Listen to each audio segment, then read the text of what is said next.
জয় গুরু। আজকের আমরা এই ভিডিওতে যে টপিকটার উপর আলোচনা করতে চলেছি সেটি হচ্ছিল এমনই একটা বিষয় যেখানে আজকে আমরা ইষ্টভৃতি নিয়ে কিছু কথা শুনব। অর্থাৎ দেখবেন এই ইষ্টভৃতি নিয়ে আমরা বিভিন্ন রকম কথা শুনে থাকি, তাই না? তারই ভিতর থেকে এমনই কিছু কথা জানার চেষ্টা করব যেগুলি দেখবেন আমরা হয়তো কিছু কিছু ক্ষেত্রে মানি না, কিংবা হয়তো জানি না, অথবা আরও বিভিন্ন রকম কিছু হয়ে থাকতে পারে, তাই না? কিন্তু ইষ্টভৃতির ক্ষেত্রে বিশেষ করে দেখবেন যজন যাজন ইষ্টভৃতি নাম ধ্যান এই কথাগুলি যখন আসে তখন এগুলির সম্বন্ধে আমাদের কিন্তু খুবই নিখুঁতভাবে যতটা পারা যায় জানা কিন্তু দরকার, তাই না? আজকে তাই আমরা তারই মধ্যে থেকে ইষ্টভৃতি নিয়ে কিছু কথা জানার চেষ্টা করব। আর তৎসহিত আমরা এই আলোচনার মাধ্যমে এমনই একটা কথা জানতে চলেছি, দেখবেন আমরা অনেকেই কী করি, ইষ্টভৃতি ঠাকুরের সিংহাসনের কাছে রেখে থাকি, কিংবা সিংহাসনের একটা জায়গায় রেখে থাকি, তাই না? সেরকমভাবে রাখাটা কি ঠিক নাকি ঠিক না? উত্তর হ্যাঁ হলে কেন হ্যাঁ, না হলে কেনই বা না, কোন ক্ষেত্রে কেমনভাবে কথাটা বলতে পারেন গ্রহণ করা যেতে পারে, আজকে আমরা সে সম্বন্ধেও কিছু কথা জানার চেষ্টা করব। তো যাই হোক, আজকের এই আলোচনাটি এবারে আমি শুরু করার আগে আপনাদের কাছে শুধু একটি কথাই অনুরোধ করছি, ভিডিওটিতে আপনারা সম্পূর্ণভাবে যুক্ত থাকার চেষ্টা করবেন। আশা করি দিলে আজকের এই যেই টপিকটি আপনারা দিলে নিঃসন্দেহেই বুঝতে পারবেন।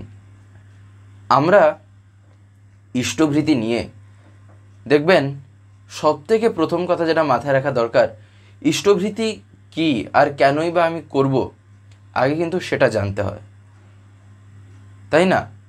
দেখবেন শ্রী ঠাকুরের কথা যখনই আসে, বিশেষ করে যখন কাউকে যাজনে বলতে পারেন পরম পিতার কথায় বা বলতে পারেন যেভাবেই হোক না কেন, কাউকে যখন যাজন করা হয়, সেই যাজনের ভিতরে একটা জায়গাতে গিয়ে ম্যাক্সিমাম ক্ষেত্রে, সব ক্ষেত্রে হয়তো নাও হতে পারে, ম্যাক্সিমাম ক্ষেত্রে যে জিনিসটা দেখা দেয় তা কি, তা হচ্ছিল এই ইষ্টভৃতিতেই অনেকের জিজ্ঞাসাটা একটু ওঠে। কেন? খুব একটা ইন্টারেস্টিং জায়গা এটা। তার কারণ হলো দেখবেন জীবনে সবচাইতে বেশি কার প্রতি লোভ থাকে জানেন? সবচাইতে বেশি লোভ থাকে টাকার প্রতি। যদি না জীবনে ঠাকুর থাকেন তাহলে সেক্ষেত্রে টাকার প্রতি লোভটা একটু বেশিই হয়। তার কারণ কি? তার কারণ হলো আমরা অনেকেই ভাবি বুঝি টাকা থাকলেই অনেক কিছু করা যায়, টাকা থাকলেই সব কিছু হয়। বাস্তবে কিন্তু কি তা হয়? তা হয় না, তাই না?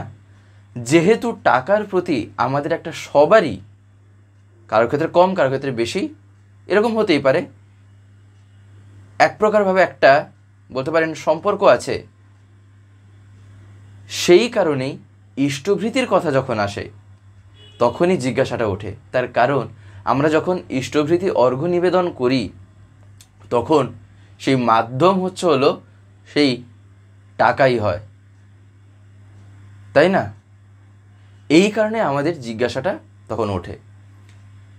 এমনকি শ্রী ঠাকুরের কাছে একদিন একটা কথা জিজ্ঞাসা নিবেদন করা হয়, তা কি না, তা হচ্ছিল দেখবেন শ্রী রামকৃষ্ণ পরমহংসদেব একটা কথা বলেছিলেন, যে কথাটা দেখবেন সত্যানুসরণেও শ্রী ঠাকুর বলেছেন, যে ভগবান শ্রী রামকৃষ্ণদেব বলেছেন যে কামিনী কাঞ্চন থেকে তফাৎ খুব তফাৎ থাকতে, অর্থাৎ মানে একটু দূরে থাকতে সেসব জিনিস থেকে।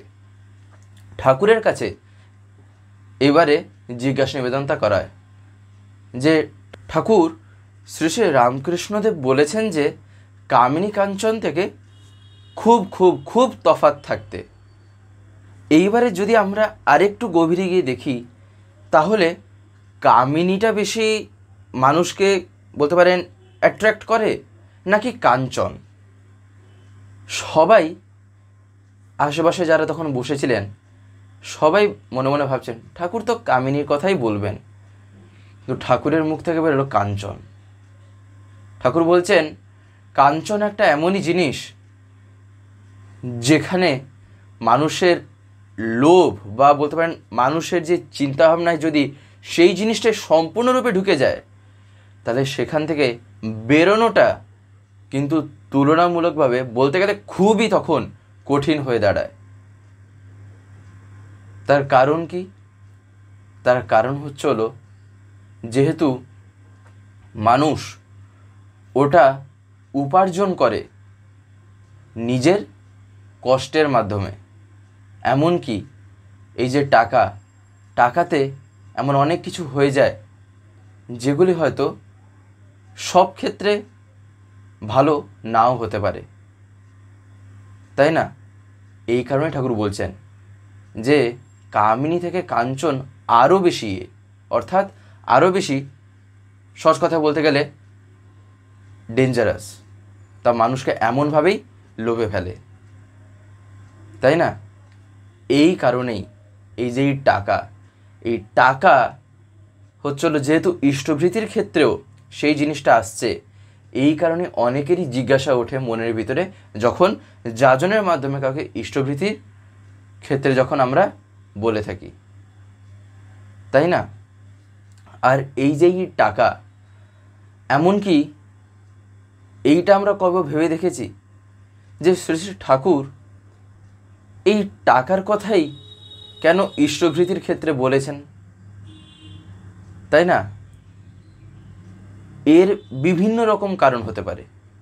একটা দিক দিয়ে একরকমভাবে এর যে বলতে পারেন একটা রিজন যে আছে, বা বলতে পারেন একটা দিকেই যে এর আলোচনা বা এর একটা আঙ্গিকেই যে আমরা দেখতে পারবো তা কিন্তু না, বহু রকমভাবে এটা বলা যেতে পারে। তার ভিতর থেকে যেমন একটা হচ্ছিল কি, এই যেটা আমরা শুনলাম যে ঠাকুর যে বললেন কাঞ্চন হচ্ছিল এমনই একটা জিনিস যেটা ছিল জীবনের সবচাইতে বেশি একটা ভয়ঙ্কর, তাই না? কাঞ্চন মানে এখানে সেই টাকা পয়সা।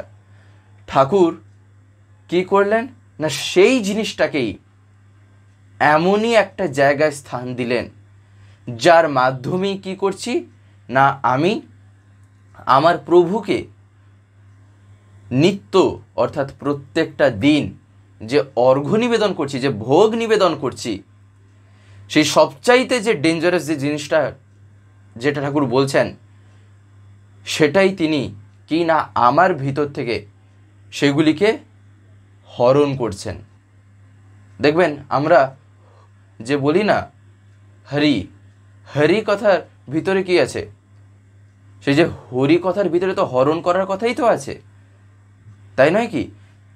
অর্থাৎ তিনি হরণটা করেন কি, মানুষের যে নেগেটিভ সাইডগুলি থাকে বা বলতে পারেন যেসব জিনিস থাকলে মানুষ তার জীবন বৃদ্ধির থেকে বঞ্চিত হয়ে যেতে পারে সেইগুলি তো তিনি হরণ করে নেন। তার এই ভিতর থেকে হচ্ছিল এইটা একটা এমনই জিনিস। দেখবেন অনেকে আমরা একটা কথা বলি না যে টাকা হয়ে গেছে বলে এখন খুবই অহংকার, দেখবেন এসব কথা বলা হয়। চলতি ক্ষেত্রে আমরা যদি দেখি এসব কথা কানে শোনাই যায়, বাস্তবে কি এই কথা ঠিক না ভুল এইটা জানতে গেলে আগে দেখতে হবে আমি কোন স্ট্যান্ড পয়েন্টে দাঁড়িয়ে আমি কথাটাকে বলছি, ঠিক আমি কোন পার্সপেক্টিভে বলছি, তাই না?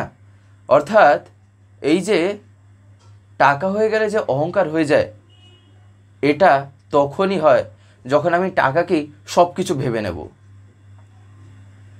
তাই না? টাকাকেই যখন আমি সব কিছু ভেবে নেব তখনই অহংকারটা বাড়বে। কিন্তু দেখবেন মানুষের টেন্ডেন্সিটা কি, যে তার জীবনের সবচাইতে বেশি যেখানে সে মানে সময় বা বলতে পারেন নিজেকে নিজে সারেন্ডার করেছে বা বলতে পারেন নিজেকে সেইতে যুক্ত করে তুলেছে, সে তো স্বাভাবিকভাবেই তো তাকে নিয়ে তো অহংকার করবে, তাকে নিয়ে তো সে গর্ব করবে। তাই টাকাকে কেউ যদি সবচেয়ে বেশি আপন করে তো টাকাই তো তার গর্ব। এই কারণেই কি হয়, লোকে এরকম বলে থাকে। কিন্তু এবারে ধরেন তো কেউ যদি ঠাকুরকে তার জীবনের সবচেয়ে বেশি আপন করে তোলে, কেউ যদি পরমপিতাকে জীবনের সবচেয়ে বেশি আপন করে তোলে, তাহলে অহংকার তখন কাকে নিয়ে হবে, গর্ব তখন আমি কি নিয়ে করব?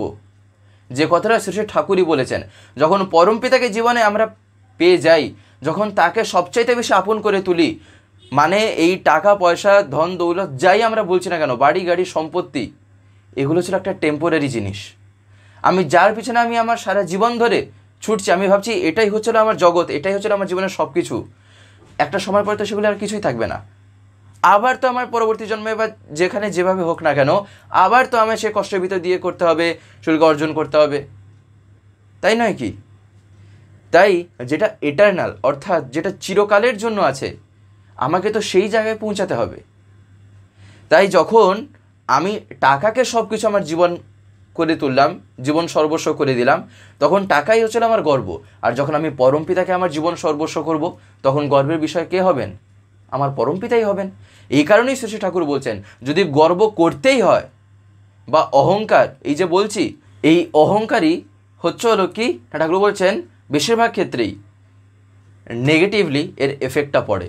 কিন্তু একটা জায়গা এমনই আছে যেখানে এই অহংকার বা এই যে গর্ব আমরা যে জিনিসটা বলছি, যে জিনিসটা নিয়ে করলে কি হয় না, কখনোই কোনো খারাপের দিকে নিজের জীবনটা যায় না। তিনি কেবলমাত্রই হচ্ছেন পরমপিতা। তার কারণ কি?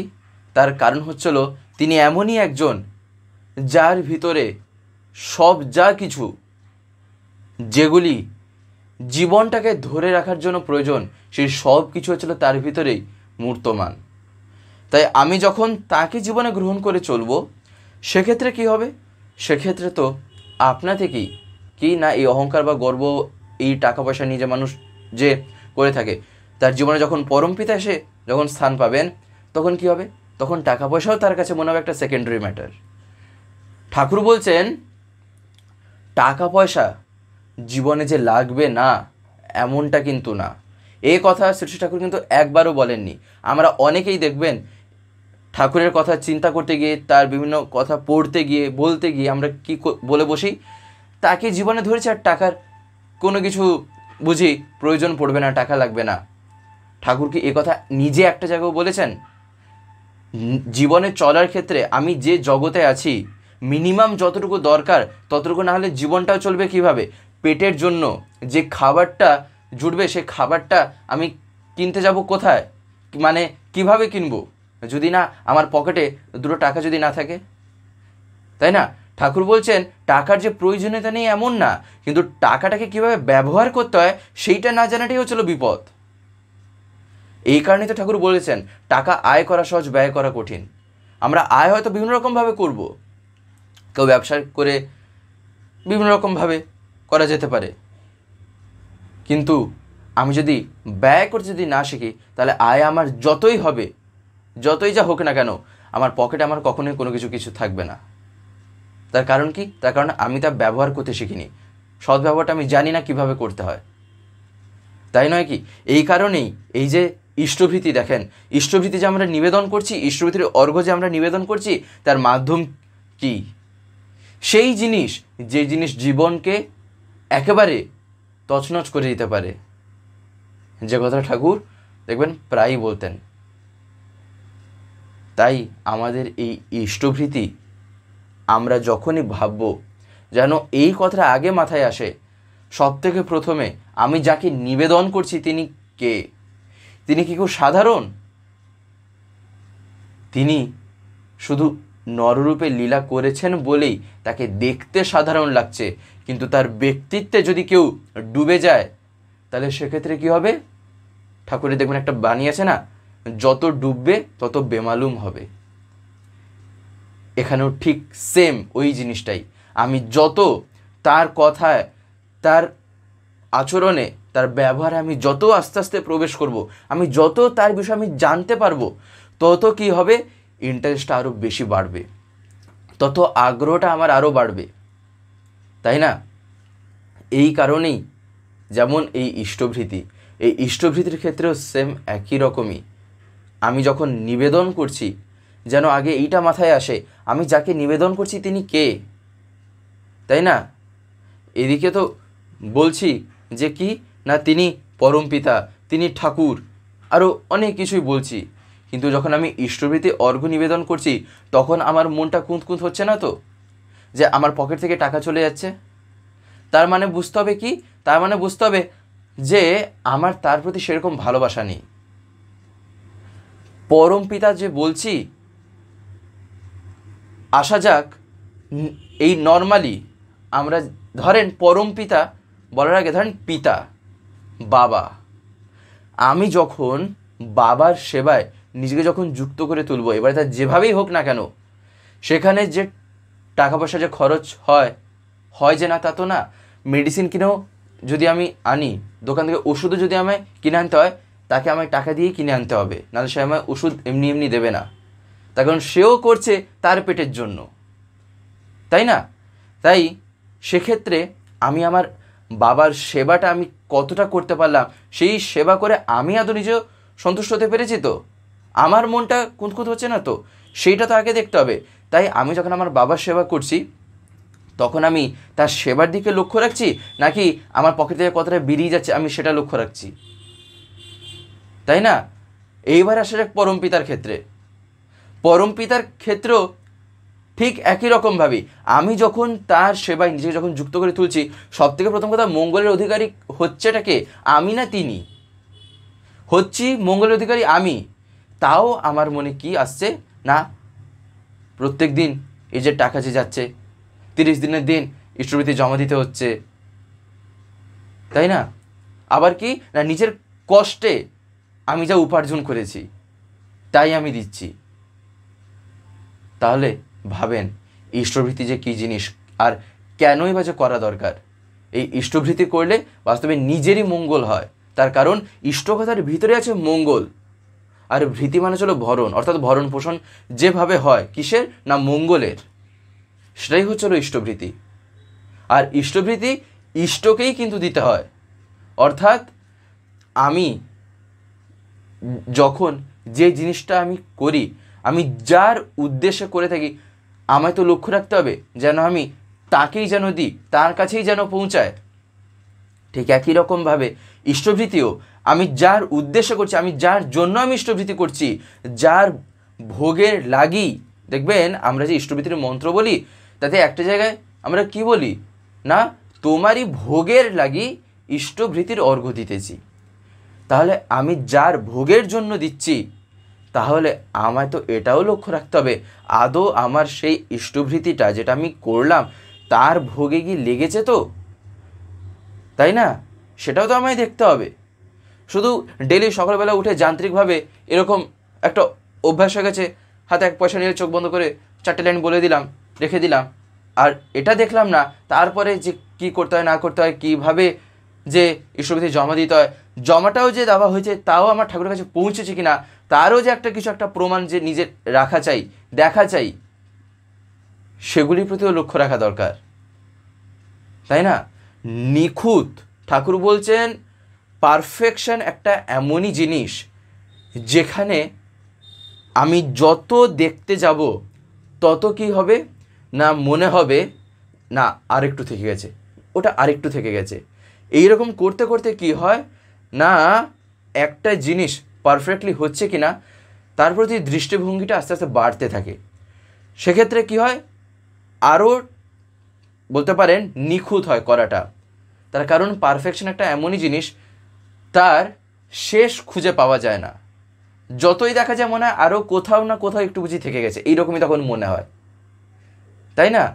তার কারণ কি, তার কারণ শ্রী শ্রী ঠাকুর বলছেন যে মানুষের মধ্যে চেষ্টা হচ্ছে এমনই একটা জিনিস যেটা তার পারফেকশনের দিকে ক্রমাগতভাবে এগিয়ে নিয়ে যায়।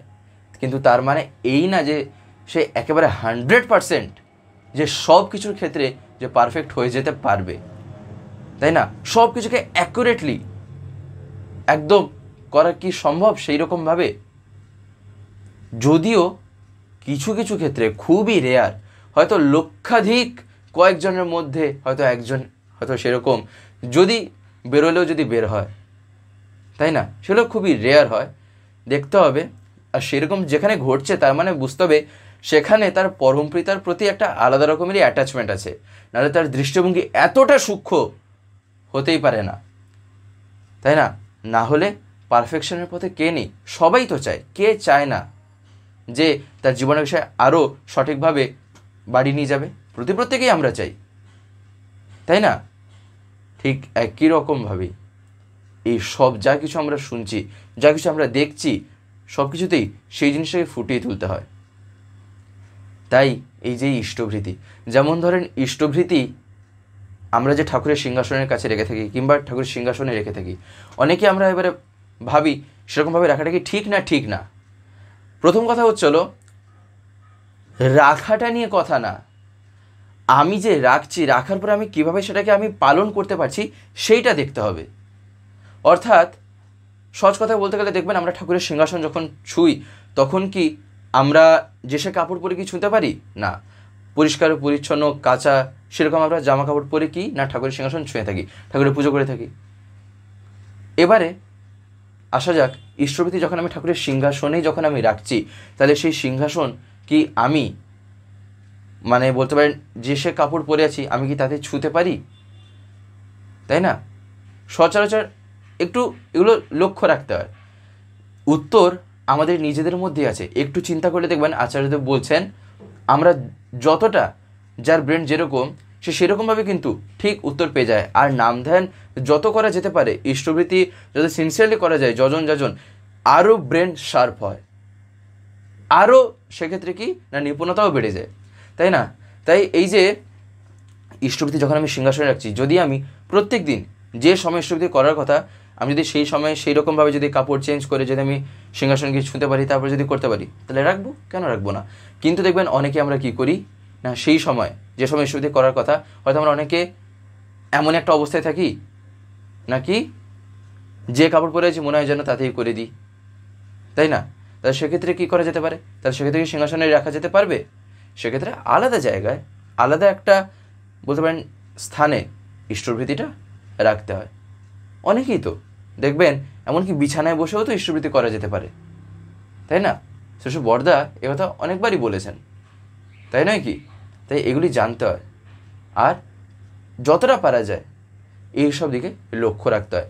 কারণ জেনে যুক্তিটা খুঁজে বের করে পালন করা আচার্যদেব বলেন খুবই ভালো, সেক্ষেত্রে আগ্রহটাও আরও বেড়ে যায়। তো যাই হোক, আজকের এই ভিডিওটা এবার আমি এখানেই শেষ করব। শেষ করার আগে আপনাদের কাছে একটি কথাই বলবো, যদি আজকের এই ভিডিওটা আপনাদের ভালো লেগে থাকে তাহলে একটি লাইক করে দেবেন, সবার ভিতরে শেয়ার করে দেবেন, কেমন লাগলেও নিচে একটি কমেন্ট লিখে জানাবেন। আর যদি চ্যানেলটিকে এখনো সাবস্ক্রাইব করে না থাকেন তাহলে অতি অবশ্যই চ্যানেলটিকে সাবস্ক্রাইব করে পাশের বেল আইকন প্রেস করে অল করে রাখতে একেবারেই ভুলবেন না, আরও এরকম বিভিন্ন নতুন এবং ইন্টারেস্টিং ভিডিও সবার আগে পাওয়ার জন্য। জয় গুরু, বন্দে পুরুষোত্তম।